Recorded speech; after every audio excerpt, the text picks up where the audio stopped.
Gatusan ka mga Dabawenyo ang mitambong sa candle lighting and prayer rally ni atong Sabado sa gabi. Agig pagpadayag og suporta kang Vice President Sara Duterte sa Davao City tungod sa pagpang-ipit matud pa sa Administrasyong Marcos ngadto sa bise ug sa mismong Office of the Vice President.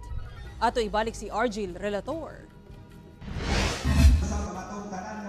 Gitubag sa mga Dabawenyo, taga-suporta sa pamilya Duterte ug mga opisyal sa LGU Davao ang panawagan nga magkahiusa sa pagpaabot og suporta kang Vice President Sara Duterte, Office of the Vice President Chief of Staff Attorney Zulaika Lopez ug sa mismong Office of the Vice President pinaagi sa pagtambong sa giorganisang candle lighting and prayer rally niadtong Sabado sa gabi. Nakasuot og itom ang mga mitambong. Bit-bit sa pipila ang mga tarpaulin nga nakasulat ang ilang suporta. Ingon man ang pag-awhag nga protektahan ang konstitusyon. Kinihuman ang pagpang-ipit matud pa sa Administrasyong Marcos kang VP Sara. Diin gidamay na ang mga opisyal sa OVP.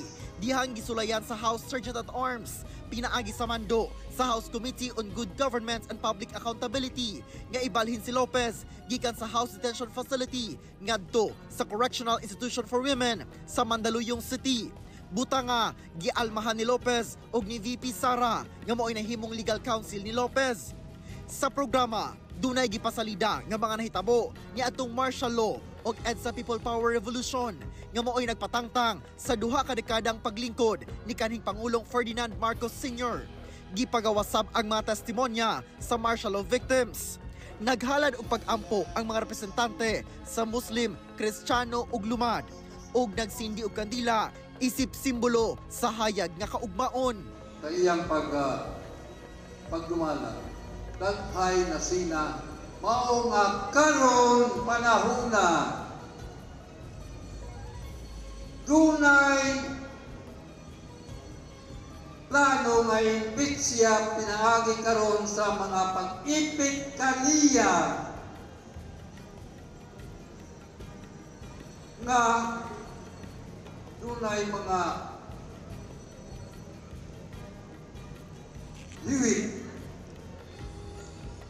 hiwit nga mga hinungdan.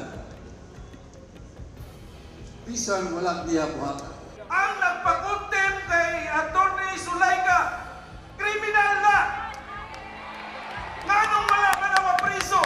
Kaya ipriso ang abogado maway sala. Makahatag mong oras, largatan Manila. Giorganisa matud pa ang aktibidad sa volunteer groups.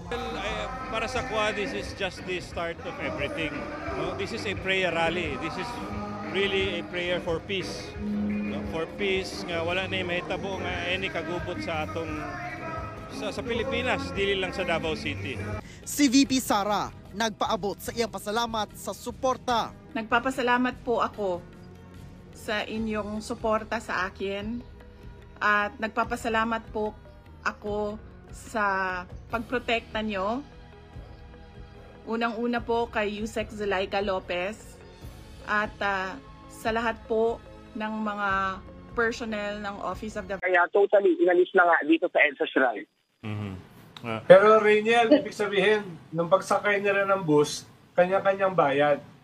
No, kanya-kanyang bayad. Walang nagbayad ng bus. Ang sabi nila, kanya-kanya raw yun. Nagbabayad ng pamasahe. Parang si Edging Gawla. Ayun, no? Ano? Yun yung kailangan natin i-win, no, dito. Kung totoo, nung may nagsabi na binabayaran at nag-aambagan sila ng tig to 200, that's the figure that we heard here.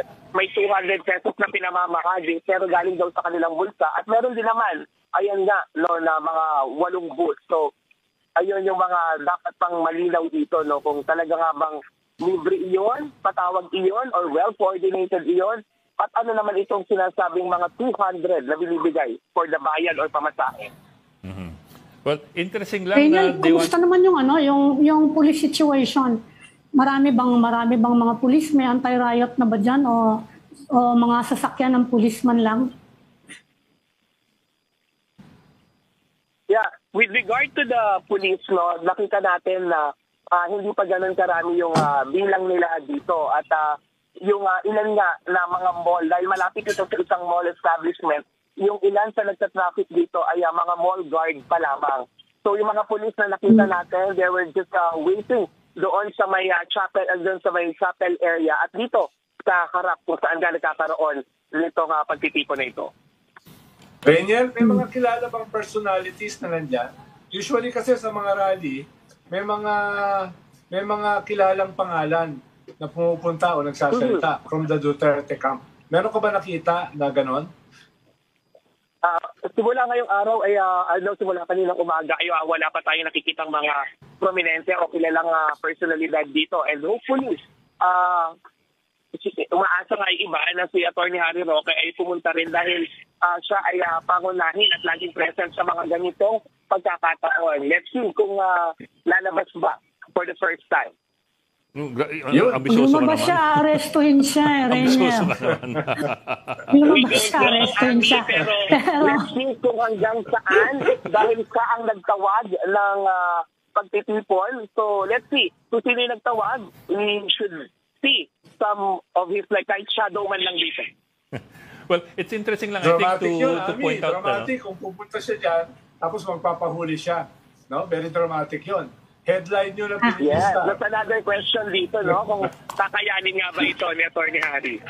Para sa bayan, para sa bayan. I think lang it's interesting to note na, sabi nga ni Reniel, they want to replicate what happened nung EDSA 86. It's also interesting to ask them if they really believe that EDSA 86 happened kasi their principals for the longest time were also making fun of EDSA 86. Yes. Di ba? For 6 years under Duterte, pinagtatawanan nila yung EDSA 86 and now they want to replicate it. So that's also an interesting irony there, you might say. Reniel, may statement bang panibago ang EDSA Shrine? Si Jerome Ceciliano, si Father Ceciliano. Nag-issue ba siya ng panibagong statement? So far, wala pa naman dahil mula nga kanina umaga ay controlled pa naman yung situation dito. At mismo yung mga taga-suporta, sila yung nagsasabi na nakikiusap din sila sa simbahan at humihingi sila ng pasensya kung ano man yung a little bit of na ingay na napuproduce na dito sa paligid, no?